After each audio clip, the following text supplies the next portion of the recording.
ഈ തേനയിൽ ഞാൻ ജോയിൻ ചെയ്തതിനു ശേഷം എനിക്കുണ്ടായ മാറ്റങ്ങൾ ഒത്തിരി മാറ്റങ്ങൾ, പറഞ്ഞാൽ തീരാത്ത മാറ്റങ്ങൾ ഉണ്ടായിട്ടുള്ളൂ. വെറും ഷാജി കെ നായരിൽ നിന്ന് ആചാര്യശ്രീ മെഹന്ത് ഡോക്ടർ ഷാജി കെ നായർ മാറാൻ സാധിക്കും. ഈ മെഹന്ത് എന്ന് പറയുന്നത് സൂര്യവംശി അഖാഡ എന്ന് പറയുന്ന ഒരു സന്യാസി സംഘടനയാണ്.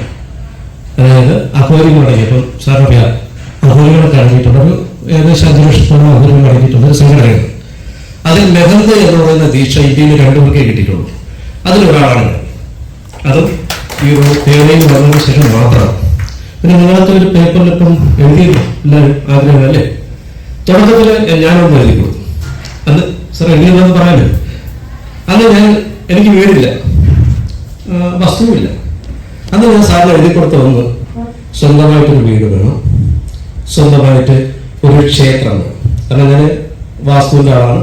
സ്വന്തമായിട്ടൊരു ക്ഷേത്രം ഉണ്ടാക്കണമെന്ന് ആഗ്രഹം പണ്ടേയുണ്ട്. പക്ഷെ ഇന്ന് ഏകദേശം 2 ഏക്കറുള്ള സ്ഥലത്ത് ഒരു മെഡിറ്റേഷൻ സെന്റർ, ഒരു ആശ്രമമായിട്ട് എനിക്ക് പണിയാൻ കഴിഞ്ഞു. അതിലേക്ക് ഈ തേനയിലുണ്ടായിട്ടുള്ള നേട്ടമാണ്. മാത്രമല്ല എൻ്റെ അമ്മയ്ക്ക് ഞാനൊരു വീട് വെച്ച് കൊടുക്കാൻ എനിക്ക് കഴിഞ്ഞു. സ്വന്തമായിട്ട് ഇപ്പോൾ 2 വീടുണ്ട്.